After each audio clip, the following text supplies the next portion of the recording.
Hello everyone, welcome to Sprint UPSC. We are discussing class 10th NCERT Democratic Politics 2 and we are on chapter 2 Federalism. So हम chapter 2 का last part समझने वाले हैं आज, decentralisation in India. देखिए, हमारे यहाँ जो फेडरल गवर्नमेंट है, अब तक हमने जो समझा है कि कोई भी फेडरल स्ट्रक्चर में आपको दो तरह की एटलीस्ट गवर्नमेंट तो मिलेगी। एक होगी जो कि होगी सेंट्रल लेवल पे और एक होगी स्टेट लेवल पे या फिर प्रोविंशियल लेवल पे। यही सुना है हमने अब तक, है ना। बट एक तीसरी तरह की भी होती है जो कि हमारे देश में है, that is the third tier, what we call it as a local self government, panchayati raj institutions and municipalities. So let's start from the beginning. कैसे ये लेकर आए? हमारी कंट्री है बहुत लार्ज, बहुत बड़ी कंट्री है, बहुत ज़्यादा डाइवर्सिटी है। So is it possible to run the country by these two tiers? State भी हमारे यहाँ बहुत बड़े हैं ना। हमारे यहाँ कोई स्टेट्स आप देखोगे, जैसे कि in terms of population, Uttar Pradesh is bigger than Russia, Maharashtra is about as big as Germany. तो दूसरे देशों के बराबर तो हमारे स्टेट्स हैं। तो क्या सिर्फ 2 टियर्स में चीज़ें ठीक हो सकती हैं? एडमिनिस्ट्रेशन अच्छे से हो सकता है? और बहुत से स्टेट्स इंटरनली भी बहुत ज़्यादा डाइवर्स्ड हैं। आपको एक स्टेट में ईस्ट में दूसरी तरह की पॉपुलेशन मिलेगी, वेस्ट में दूसरी तरह की पॉपुलेशन मिलेगी, ठीक है। इसीलिए स्टेट के अंदर ही जो है पावर शेयरिंग भी बहुत ज़्यादा इम्पॉर्टेंट था। और फेडरल पावर जो हमारे इंडिया में है, इसीलिए हमारे यहाँ स्टेट के नीचे भी हमें एक और टियर लाने की ज़रूरत पड़ी, जिसको बोलते हैं local government, local self government, ठीक है। That is the rational behind the decentralisation of power. इसी को बोलते हैं डिसेंट्रलाइजेशन। देखो, अगर सिर्फ सेंट्रल गवर्नमेंट सारी चीज़ें, इतना बड़ा देश अकेला संभालता तो क्या संभाल पाता? नहीं। उसने फिर देश को स्टेट्स में डिवाइड कर दिया, ठीक। सब समझ लीजिए स्टेट्स हैं। अब स्टेट्स भी काफ़ी बड़े हैं, ये भी आपस में इतना सब कुछ आसानी से एक ही यूनिट नहीं कर सकते, तो उन्होंने फर्दर डिवाइड कर दिया अपने आप को पंचायती राज इंस्टीट्यूशंस में, लोकल बॉडीज़ में, और अपनी पावर फर्दर डिवाइड कर दी कि अब ये जो PRIs हैं, म्यूनिसिपैलिटीज़ हैं, आपस में अपने में रन करें। तो इसको ही बोलते हैं decentralisation of power, distribution of power to the lower levels, ठीक है। सो जब पावर ले लिया गया सेंट्रल एंड स्टेट गवर्नमेंट से, तो दिया गया लोकल गवर्नमेंट को। इसी को बोलते हैं डिसेंट्रलाइजेशन। सो बेसिक आइडिया क्या है डिसेंट्रलाइजेशन के पीछे? बेसिक आइडिया ये है कि there are large number of problems and issues which can be settled at the local level. Local level पे बहुत सी चीज़ें सॉल्व हो सकती हैं। लोगों को लोकल नॉलेज है, ठीक है, वो उनके लोकल सोल्यूशंस निकाल सकते हैं, इनके पास अच्छे आइडियाज़ हो सकते हैं कि किस तरह से इनका मनी इनके एरिया में कहाँ पे स्पेंड होना चाहिए, अपनी चीज़ें और अच्छे से एफिशिएंटली मैनेज कर सकते हैं, instead of someone who is sitting in the centre, okay. And beside this local government, it is possible that for people who to directly participate in the decision making, यानी कि हम बोलते हैं ना peoples participation,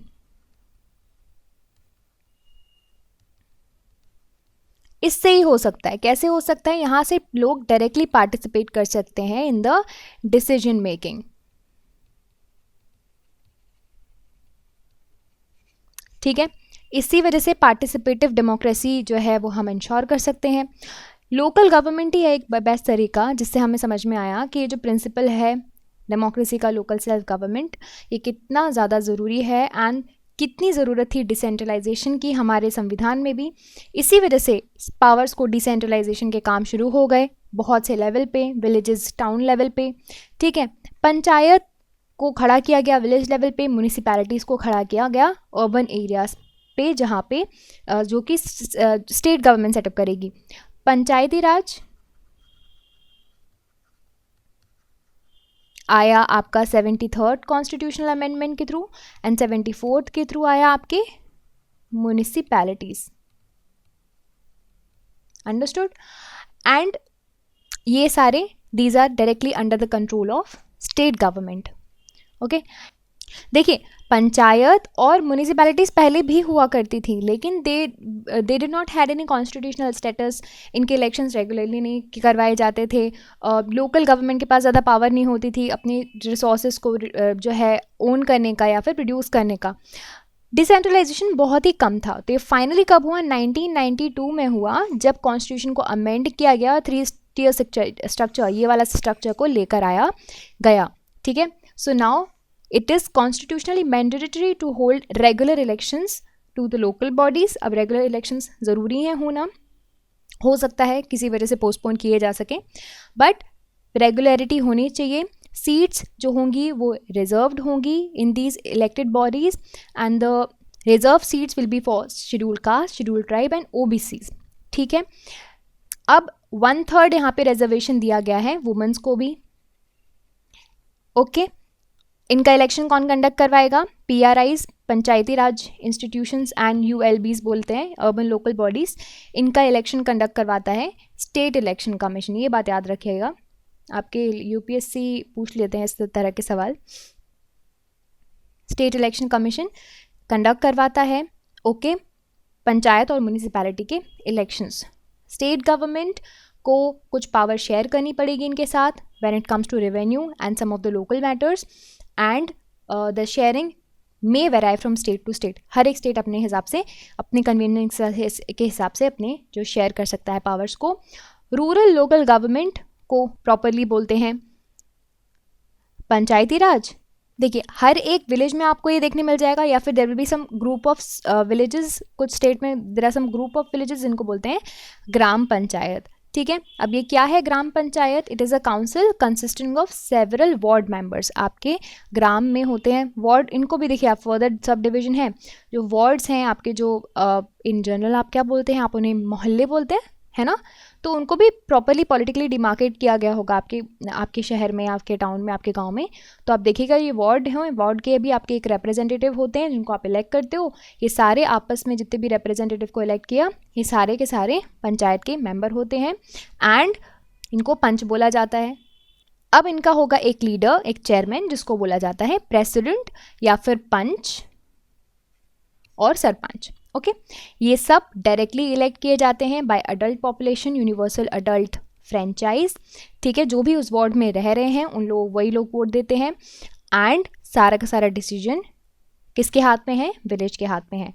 panchayat जो है वो कैसे काम करते हैं? They work on the overall supervision of gram sabha. ठीक है, जितने भी वोटर्स होंगे विलेज में, they all are its member, and they meet at least twice और thrice in a year. Budget approve करते हैं ग्राम पंचायत का, रिव्यू करते हैं परफॉर्मेंस ग्राम पंचायत की। अब इसके ऊपर वाले लेवल पे क्या होगा? आपके बहुत सारे ग्राम पंचायत होंगे ना, उन सबको मिला के like group of some of the gram panchayat, इनको बोल दिया जाता है पंचायत समिति।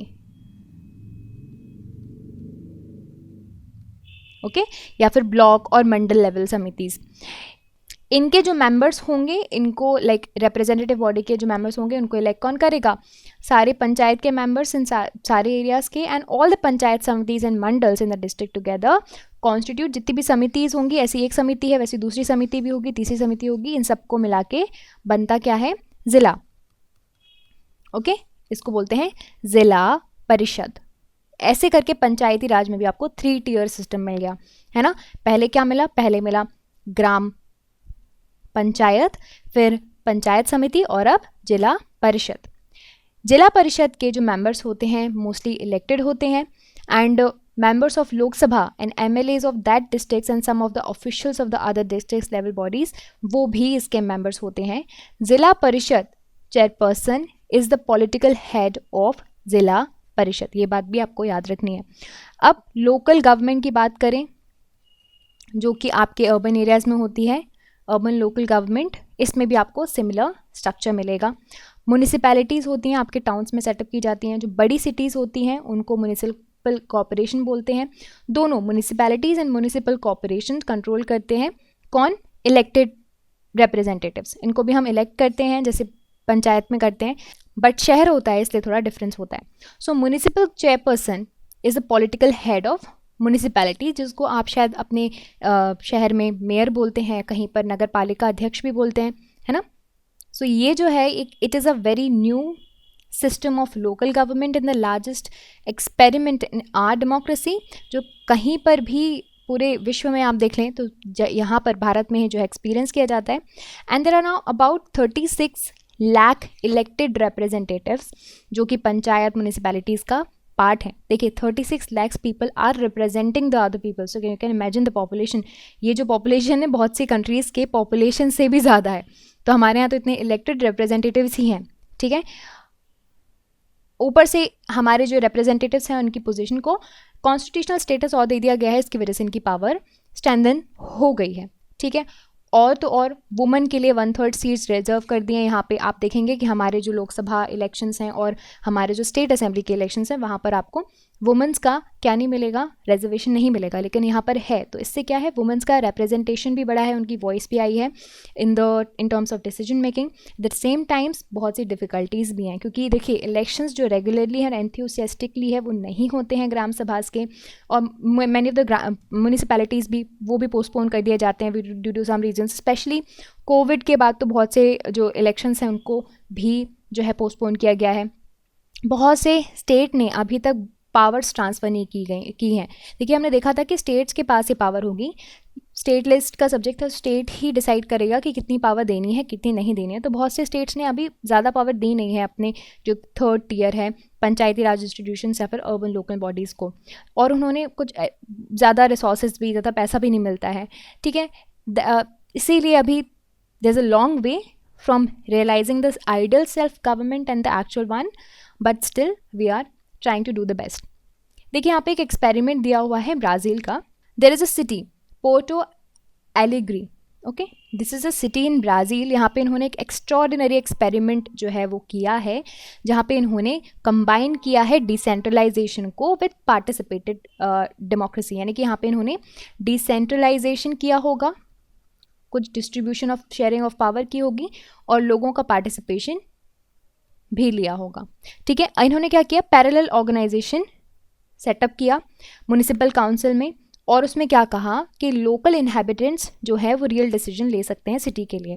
13 लाख पीपल जो लोग थे, they get to participate in the budget for their own city. अपनी सिटी का बजट खुद जो है वो बनाते थे. एंड सिटी को बहुत सारे सेक्टर्स में, हमारे जैसे वार्ड्स बोलते हैं ना, वैसे डिवाइड किया गया. हर एक सेक्टर की मीटिंग होती थी, जैसे हमारा ग्राम सभा में होती है, और जो भी एरिया की मीटिंग है वहाँ के लोग वहाँ पर पार्टिसिपेट करते थे. There are some meetings to discuss issues that affect the entire city as well, and any of the citizens they can participate in those meetings. Budget जो सिटी था वो भी डिस्कस किया जाता था, सिटी का बजट, एंड ये जो प्रपोजल्स था वो फाइनली म्यूनिसिपैलिटी के पास फाइनल डिसीजन के लिए छोड़ दिया जाता था. So about 2000 people participate in the decision making exercise every year there. And ये जो मेजर है, इंश्योर किया जाता है कि जो मनी है लोगों का वो सिर्फ और सिर्फ बेनिफिट में जो है लोगों के स्पेंड किया जाए, कहीं ऐसी जगह पे खर्च ना किया जाए जहाँ पे लोगों की रिच कॉलोनीज़ हैं. बसेस जो थी, now they were running to poor colonies. Builders can not evict slum dwellers without resettling them. ठीक है, तो इस तरह की जो प्रैक्टिसेस हैं उनको भी रोका गया. हमारे यहाँ में सिमिलर स्ट्रक्चर हमें देखने मिला केरला में. Ordinary people have participated in making a plan for the development of their locality. So that we have seen. So what is this? This is the decentralization of power. So that is how the whole federalism work, where you distribute the power to the other organs of the country. So I hope you understood all of these things, and if you did, and if you like this video, you can subscribe to the YouTube channel for more videos and updates, and also you can download the Sprint UPSC app to practice book chapter and topic wise. Remember, just reading books and watching videos are not going to help you out unless you practice thoroughly. So identify your mistakes and work to improve your performance, and Sprint UPSC is a perfect app to do all of this. अगर आपको ये video पसंद आया हो तो हमारे YouTube channel को subscribe कीजिए और वीडियोज़ एंड अपडेट्स के लिए साथ ही साथ डाउनलोड कीजिए Sprint UPSC ऐप. यहाँ पर आप अपनी books chapter and topic wise practice कर सकते हैं. देखिए, सिर्फ बुक पढ़ने से और वीडियोस देखने से मदद नहीं मिलेगी जब तक आप अच्छे से प्रैक्टिस नहीं करोगे. सो अपनी मिस्टेक्स को जानिए एंड परफॉर्मेंस को इम्प्रूव कीजिए, और Sprint UPSC इसके लिए परफेक्ट ऐप है. Thank you so much. I will see you in the next video.